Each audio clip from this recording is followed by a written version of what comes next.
നമ്മോടൊപ്പം ഒരു അതിഥി ചേരുകയാണ്. സനൽ സി എന്നാണ് അദ്ദേഹത്തിന്റെ പേര്. ഫാർമസിസ്റ്റ് ആണ്, മെഡിക്കൽ ഷോപ്പ് ഉടമയാണ്. സനൽ സി, നമസ്കാരം. നമ്മൾ ഈ വിഷയത്തെ ഗൗരവത്തോടു കൂടി തന്നെ ചർച്ച ചെയ്യുന്നതിന് കാരണമുണ്ട്. പ്രത്യേകിച്ച് നമ്മുടെ സംസ്ഥാനം തന്നെ ഒരു അപായ മുനമ്പിൽ എത്തി നിൽക്കുകയാണ്. അത് ഓരോ തരത്തിൽ ലഹരി ഉപയോഗത്തെക്കുറിച്ചുള്ള വാർത്തകൾ പുറത്തു വന്നുകൊണ്ടിരിക്കുകയാണ്.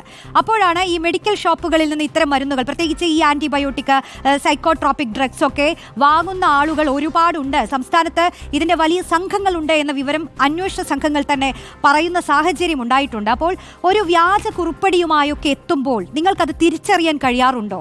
എങ്ങനെയാണ് നിങ്ങൾക്കത് ശ്രദ്ധിക്കാൻ കഴിയുക? വ്യാജ കുറിപ്പടി കൃത്യമായിട്ട് നേരിടുന്നതിന് കേരള പ്രൈവറ്റ് ഫാർമസിസ്റ്റ് അസോസിയേഷന്റെ നേതാവ് ശ്രീ പങ്കജാക്ഷൻ കഴിഞ്ഞിടക്ക് സംസ്ഥാനത്തെ എല്ലാ ജില്ലകളിലുമുള്ള ഫാർമസിസ്റ്റുകൾക്ക് പ്രത്യേകം ഒരു നിർദ്ദേശം വാട്സാപ്പിലൂടെ കണക്ട് ചെയ്തിട്ടുണ്ട്. ആ ചീട്ടുകൾ ഓരോ ആശുപത്രിയുടെയും ലെറ്റർ ഹെഡ് എങ്ങനെയിരിക്കും, പ്രിസ്ക്രിപ്ഷൻ ഹെഡ് എങ്ങനെയിരിക്കും, ആ ഒരു സൈക്കോട്രോപ്പിക്കും അല്ലെങ്കിൽ ഉറക്ക ഗുളിക, മനോരോഗ ഗുളിക ഇത്തരത്തിൽ എഴുതി വരുമ്പോൾ അതിന്റെ കൂടെ ഉണ്ടാകാൻ സാധ്യതയുള്ള മരുന്നുകൾ എന്തൊക്കെ, ആ മരുന്നുകളുടെ ഡോസേജ് എങ്ങനെയൊക്കെ ആയിരിക്കും, രോഗവിവരങ്ങൾ എങ്ങനെയായിരിക്കും ഇത്യാദി വിവര ശേഖരണം ആ പ്രിസ്ക്രിപ്ഷനിലൂടെ നടത്തിയെടുക്കുവാൻ ഫാർമസിസ്റ്റുകളെ പ്രാപ്തരാക്കുകയാണ് ശ്രീ കെ വി പങ്കജാക്ഷൻ അടക്കമുള്ള KPP നേതാക്കൾ ചെയ്യുന്നത്. വളരെ ശ്ലാഘനീയമായ ഒരു പ്രവർത്തനമാണ് KPPയുടെ ഭാഗത്തുനിന്നുണ്ടായിരിക്കുന്നത്. ഇവിടെ വന്നിരിക്കുന്ന ഒരു കേസ് നമ്മളുടെ ആലോചനകൾക്കപ്പുറമാണ് ഈ ലഹരി മാഫിയ ഇപ്പോൾ നടപടി സ്വീകരിച്ചുകൊണ്ടിരിക്കുന്നത്. ഇവിടെ ആമുഖമായിട്ട് പറഞ്ഞ നൈട്രാസെപ്പാം എന്ന് പറയുന്നൊരു ഗുളിക മാത്രമല്ല, ടാപ്പൻഡോളും വ്യാപകമായിട്ട് അവരുപയോഗിക്കുകയാണ്. ഇതെങ്ങനെ ഉപയോഗിക്കുന്നു എന്നതുകൂടി നമ്മൾ ശ്രദ്ധിക്കണം. ഇപ്പോൾ കേരളത്തിലെ എല്ലാ ജില്ലകളിലും മെഡിക്കൽ ഷോപ്പുകളിലും ഫാർമസിസ്റ്റുകളുടെ കയ്യിലുമെല്ലാം സിറിഞ്ചുകൾക്ക് സമീപിക്കുന്നവരുടെ എണ്ണം ക്രമാതീതമായി കൂടിക്കൊണ്ടിരിക്കുകയാണ്.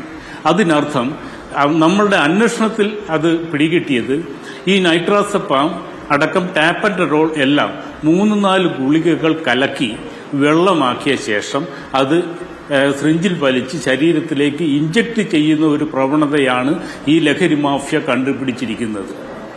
ഈ ലഹരി മാഫിയയുടെ മറ്റൊരു പ്രവർത്തനം, ഈ ഓരോ മരുന്നുകളുടെയും എഫക്റ്റ് ആണ്, ഫലങ്ങളാണ് എല്ലാവരും പഠിക്കുകയും ശ്രദ്ധിക്കുകയൊക്കെ ചെയ്യുന്നത്. ഇവർ ഈ മരുന്നുകളുടെയൊക്കെ പാർശ്വഫലങ്ങളിൽ ഉറക്കത്തിന് വരുന്നവ എന്തൊക്കെ, മയക്കത്തിന് വരുന്നത് എന്തൊക്കെ, ഉന്മാദത്തിന് വരുന്നത് എന്തൊക്കെയാണ് എന്ന് കൃത്യമായി മനസ്സിലാക്കിക്കൊണ്ടാണ് ഇവരുടെ പ്രവർത്തനം. ഇപ്പൊ ടാപ്പൻഡോൾ ഗുളിക അത് നല്ലൊരു പെയിൻ കില്ലറായ ഒരു മരുന്നാണ്. അതിന്റെ സൈഡ് എഫക്റ്റിലാണ് ഈ ഉറക്കത്തിനും മയക്കത്തിനും ഉന്മാദത്തിനുമുള്ള കാര്യങ്ങളുള്ളത്. അതിന്റെ പാർശ്വഫലങ്ങളിലാണ്. അത് കലക്കിയിട്ടാണ് ഇവർ ഇഞ്ചക്ട് ചെയ്ത് ശരീരത്തിൽ കയറ്റുന്നത്. MDMA ഇപ്പോൾ സർവ്വസാധാരണ എല്ലാവരിലേക്ക് പോകുന്നു. പക്ഷെ MDMAക്ക് നല്ല റേറ്റാണ്. പക്ഷെ ചെറിയ തുകയ്ക്ക് ഈ മരുന്നുകൾ വാങ്ങിക്കൂട്ടിക്കൊണ്ട് ഇവർ അവരുടെ ലഹരി സായുജ്യമടയുന്ന ഒരു അന്തർ സംസ്ഥാന ശൃംഖല തന്നെ ഇതിനകത്തുണ്ടായിട്ടുണ്ട്. ഈ ടാപ്പൻഡോൾ 2 പ്രാവശ്യമായിട്ട് കൊല്ലത്ത് പിടിച്ചത് നമുക്കറിയാം. അത് മെഡിക്കൽ ഷോപ്പുകളിലോ കേരളത്തിലെ ഹോൾസെയിൽ സിസ്റ്റത്തിൽ നിന്നോ അല്ല പോയിട്ടുള്ളത്, അത് ബാംഗ്ലൂരിൽ നിന്നാണ്. അപ്പോൾ ബാംഗ്ലൂർ, തമിഴ്നാട്ടിൽ പഠിക്കുന്ന വിദ്യാർത്ഥികളുടെ എണ്ണം കൂടുതലാണ്. അവിടെ കേരളത്തിലെ പോലെ ഡ്രഗ് കൺട്രോൾ ഡിപ്പാർട്ട്മെന്റ് ആക്റ്റീവ് അല്ല. അവിടെ സൈക്കോട്രോപിക് മരുന്നുകളും സ്ലീപ്പിംഗ് പിൽസുകളും ആവശ്യത്തിനനുസരിച്ച് ഒത്തിരി തോതിൽ മേടിച്ചു കൂട്ടാം.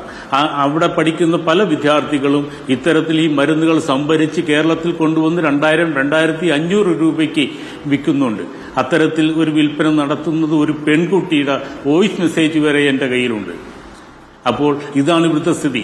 ഇവിടെ ഇതൊരു അപകടം മനസ്സിലാവുന്നുണ്ട്. ശ്രീ സനൽ സി, ഏത് പ്രായത്തിലുള്ളവരാണ് ഈ കേരളത്തിൽ തന്നെ മെഡിക്കൽ ഷോപ്പുകളിൽ വന്ന് ഇത്തരത്തിൽ മരുന്നുകൾ വാങ്ങിക്കൂട്ടുന്നവർ? ഏത് പ്രായത്തിൽപ്പെടുന്നവരാണ്?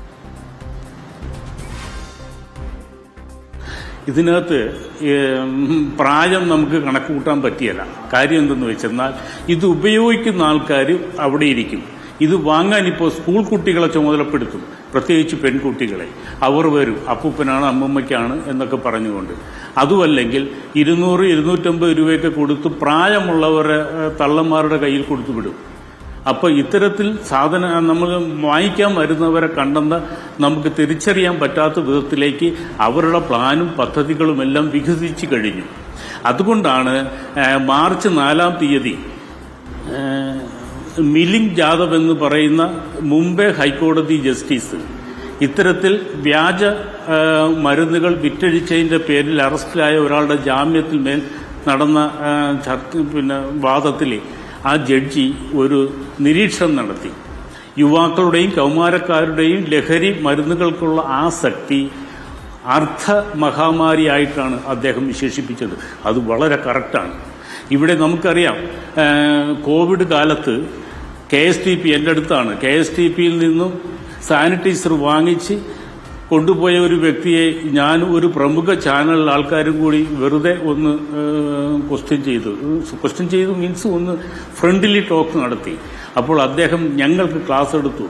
ഈ സാനിറ്റൈസർ കൊണ്ടുപോയി ഫ്രീസറിൽ വെക്കുക, ഒരു 1.5-2 മണിക്കൂർ കഴിയുമ്പോൾ എടുത്തു കഴിഞ്ഞ് ഒരു കിഴുത്ത ഒരു ദൂരം ഇട്ട് ഒരു ഗ്ലാസ്സിലോ മുന്തയിലോ വെച്ച് കഴിഞ്ഞ് ഇതിൻ്റെ അകത്ത് റെക്ടിഫൈഡ് സ്പിരിറ്റ് മാത്രം ഊറി വരും. ബാക്കിയുള്ള ഗ്ലൈക്കോള്, അമോണിയം ഡെറിവേറ്റീവ്സ്, മറ്റ് എല്ലാ സാധനങ്ങളും കട്ട പിടിച്ചിരിക്കും. ഇതാർക്കറിയാം? ഇതിനകത്ത് റെക്ടിഫൈഡ് സ്പിരിറ്റ് കട്ട പിടിക്കത്തില്ല. എത്ര ഫ്രീസറിൽ വെച്ചാലും അത് ഊർന്ന് താഴത്തേക്ക് വരുമെന്ന് നമുക്ക് ആർക്കും അറിയത്തില്ല. പക്ഷേ ഈ ലഹരി മാഫിയ ഇതെല്ലാം കാണാപ്പാടമാണ്.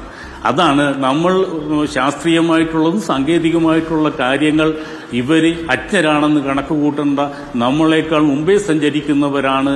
അവരെ പിടിക്കുവാൻ മെഡിക്കൽ ഷോപ്പുകളുടെ ചെറിയ സഹായം, കുറച്ചു പേരുടെ വളരെ മൈന്യൂട്ട് ആൾക്കാരുടെ സഹായം ഇത്തരം ലോബികൾക്കുണ്ട് എന്ന് വിളിച്ചു പറയുന്നതാണ്